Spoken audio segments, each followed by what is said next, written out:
బాబా ఇతూరు జరుపు. హలో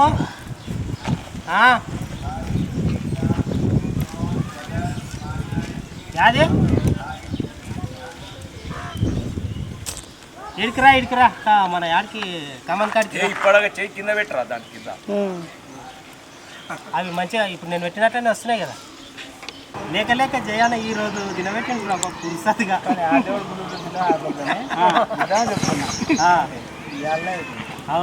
నువ్వు కూడా ఒప్పుకోకుండా దేవుడు గురించుడు లేకుంటే ఒక్కనాడు పెట్టినాడు ఇట్లా. రోజు అయితే రోజు అడుక్కున్నట్లే చూడండి చేసిండు బాగా. అది కూడా పప్పు పువ్వు కాదు మళ్ళా నాటుకోడి చికెన్ ఎవరు పెట్టలేదు.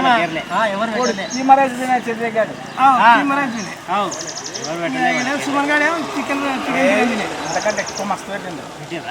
ఇంకెక్కువ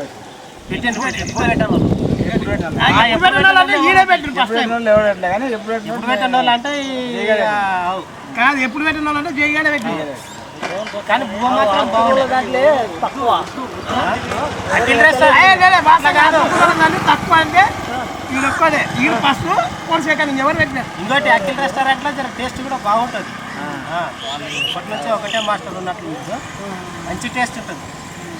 మామ నేను పోయినామనుకో మామ ఇంకెప్పుడైనా చికెన్ అన్నా నాటుకోడి అన్నా ఏదన్నా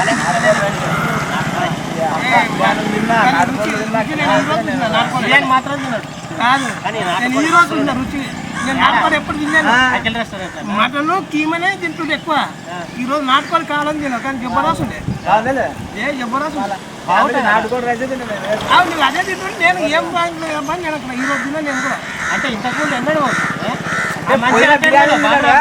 ఈ మంచి వచ్చినప్పుడల్లా యాదవ్ పోయినా బిర్యానీలు తినేవాడు. నేను బిర్యానీ తింటు మటన్ కీమా ఎక్కువ తింటుండే. కొవ్వు పెరుగుతుందిరా పిచ్చోడా. మటన్ హాస్పిటల్ పాలు అవుతావు. జర నిమ్మడంగా బతుకురా నాయన.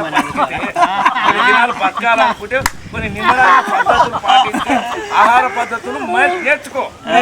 అంతేగాని నేను మసాలా బిర్యానీ తింటా నేను గది తింటా అని చెప్పి కోరుకోకురా. ఆరోగ్యం పాటించున్నారే. ఇప్పుడు ఆత్మకూరుకోతే ఏంటి మటన్ తినడు చెయ్యాడు, మసాలా తినే తినాడు ఏంటి 4 దినాలు మటనే తింటాడు. ఇప్పుడు చెయ్యాడు ఆత్మకూరుకో. ఏం తింటా రేపు చూస్తా వెళ్ళిపోతానే. ఈ రోజు నుంచి మంగళవారం వరకు బుధవారం వరకు ఉన్నాను నేను. రేపు ఒక్కటి ఉంటాయి. పైసలు బలగా వేస్తున్నావు పిల్లల ఫీజు కట్టలేదు అల్లుడు. 2000 అని అల్లుడు. 2000 అల్లుడు నీకు ఇస్తలే 2 నెలలు అయినాకి అల్లుడు జర ఇబ్బంది. నేనైతే అడగాల్సి. సరే నాకు 2000 నేను అడిగినప్పుడు నువ్వు పడతావరా? నిన్ను చూసి అడిగినా నాతో ఉన్నవే 4500. నాకు జర ఇబ్బంది ఉంది. నేను అడిగింది ఒక్కరంటే మళ్ళీ నాకు పోటీ వచ్చాడు కదా నాయన.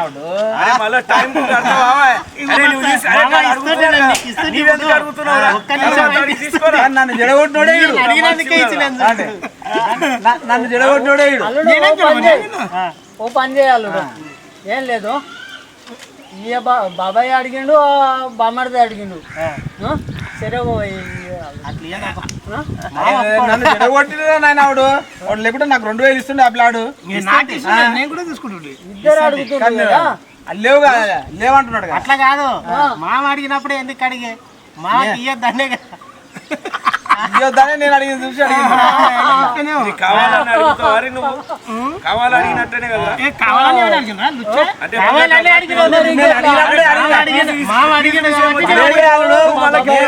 అడిగినప్పుడు నువ్వు అడిగినట్టే కదా.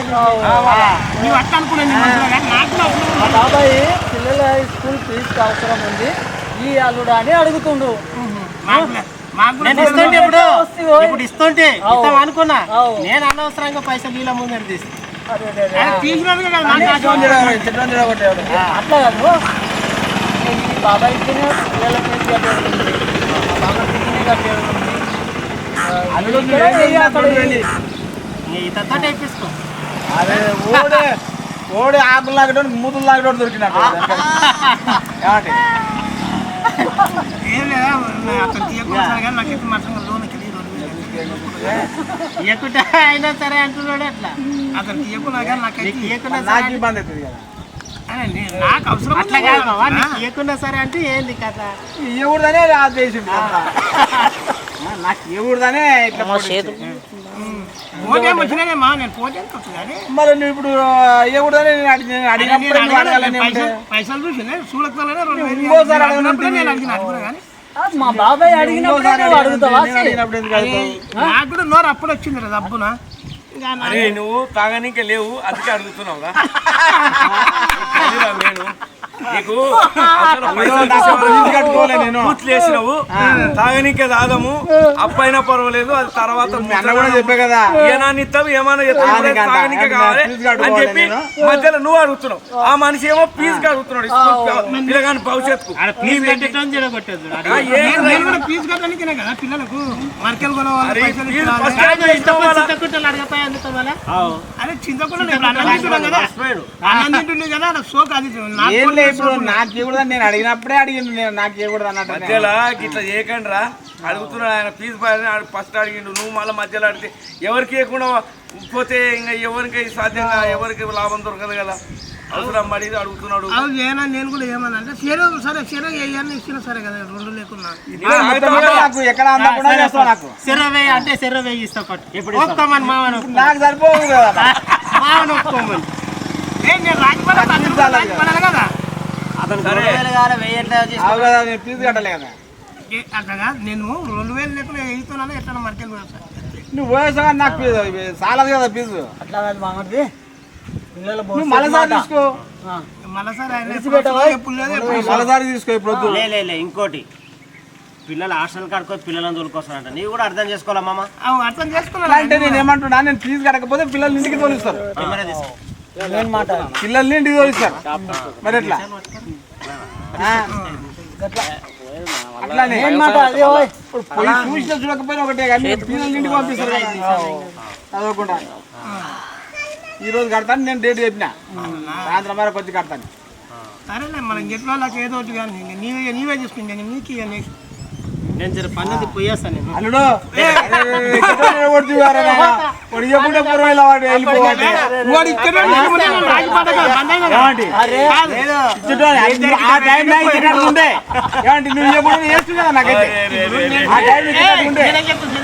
ఇచ్చిన ఇష్టం ఉంటే నేను బంద్ అయినప్పుడు అతను తీయచ్చు కదా ఓర్ మంచిగా లేకపోతున్నాను నువ్వు తీయనికి ఇష్టం నేనేమంటున్నా అప్పుడు చెట్టుకుంటే మారే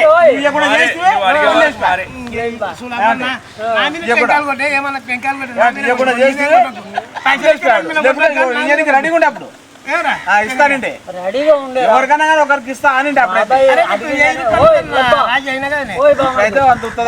అడిగినప్పుడు జేబులకి తీసి ఎంచుతుండు అది కాదు మీ బాబాయ్ అడిగినప్పుడు అంటే కరెక్టే మరి వెనకు పిల్లలను హాస్టల్ తీసుకొని వస్తాడంట అరే పిల్లల్ని తీసుకొస్తాను నీవేనా తీసుకురా అని మరి మీ బాబాయ్ యొక్క మాట నాకు పిల్లలు ఫీజు కట్టకపోతే కట్టకపోతే ఓపా తోలిస్తాను పిల్లలు ఇంటికి పంపిస్తాను నా బాధ నేను అడిగినప్పుడు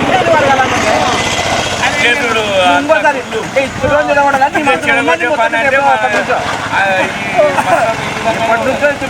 నీ మంత్రులు ఉన్నారు ఇక్కడ కొట్టినావు నా పిల్లలు రాని పట్టి ఇంటికి ఇప్పుడైతే ఎప్పుడు ఆగదా ఇప్పుడు చెప్పినా మార్చుకున్నా ఎవరికి చెప్పండి నీకు